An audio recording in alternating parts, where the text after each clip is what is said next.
ज्ञान रूपी निर्मल जल तथा वैराग्य रूपी मृत्तिका से ही पुरुष के अविद्या एवं राग में मल मूत्र के लेप और दुर्गंध का शोधन होता है। इस प्रकार इस शरीर को स्वभावतः अशुद्ध माना गया है। जैसे केले के वृक्ष में केवल वलकल ही सार है, उसी प्रकार इस देह में केवल त्वचा मात्र सार है। वास्तव में तो यह सर्वथा निस्वार है। जो बुद्धिमान अपने शरीर को इस प्रकार दोष युक्त जानना कर उदासीन हो जाता है, उसकी ओर से अनुराग शिथिल कर लेता है, वही इस संसार बंधन से छूटकर निकल पाता है। किंतु जो दृढ़ता पूर्वक इस शरीर को पकड़े हुए रहता है,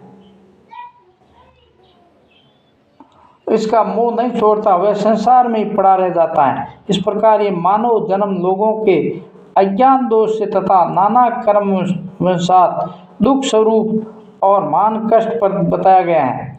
जैसे बड़े भारी पर्वत से दबा हुआ कोई प्राणी बड़े कष्ट से पीड़ित रहता है, उसी प्रकार गर्भ की झिल्ली में बंधा हुआ मनुष्य मान कष्ट से वह ठहर पाता है। जैसे समुद्र में गिरा हुआ कोई मनुष्य अत्यंत व्याकुल होकर बड़े भारी दुख से गिरा जाता है, उसी प्रकार गर्भगत जल से भीगे हुए अंगों वाला गर्भस्थ शिशु अत्यंत व्याकुल रहता है। जैसे किसी को लोहे के कपड़े घड़े में रखकर आग से पकाया जाता है, वैसे ही गर्भ रूपी घट में डाला हुआ जीव जठरा नल की आंच से पकता रहता है।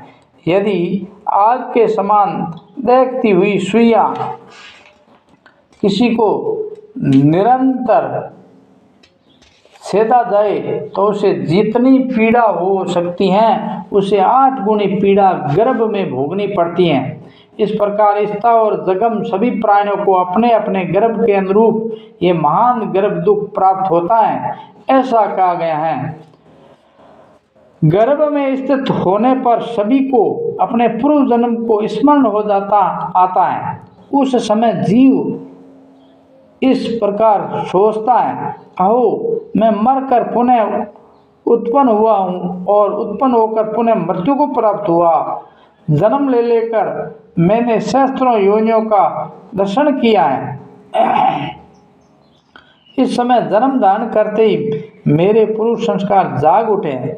अतः अब मैं ऐसे कल्याणकारी साधन अनुष्ठान करूँगा जिससे पुनः मेरा गर्भवास न हो। संसार बंधन को दूर करने वाले भगवंतीय तत्व ज्ञान मैं चिंतन करूँगा। इस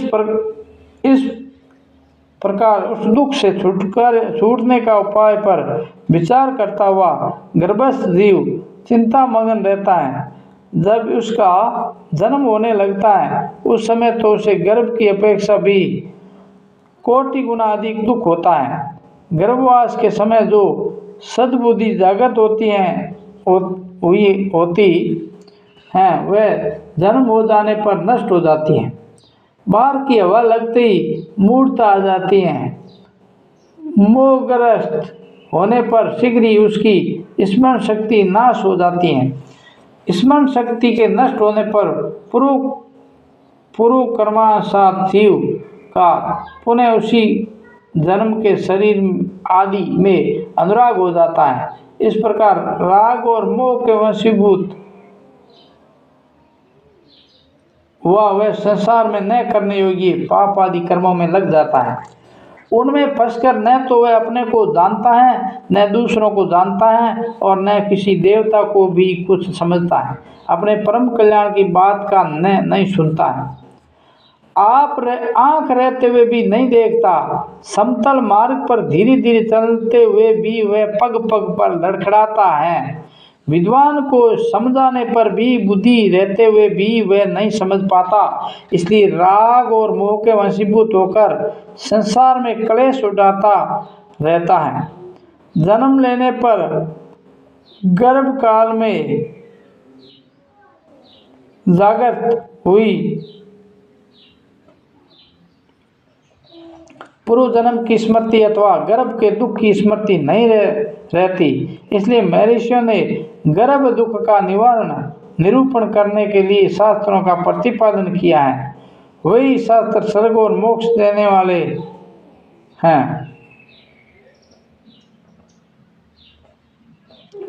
उत्तम साधन है। सब कार्यों और प्रयोजनों को सिद्ध करने वाले इस शास्त्र ज्ञान के रहते हुए भी लोग उससे अपना कल्याण का साधन नहीं करते हैं, वे अत्यंत अद्भुत बात है।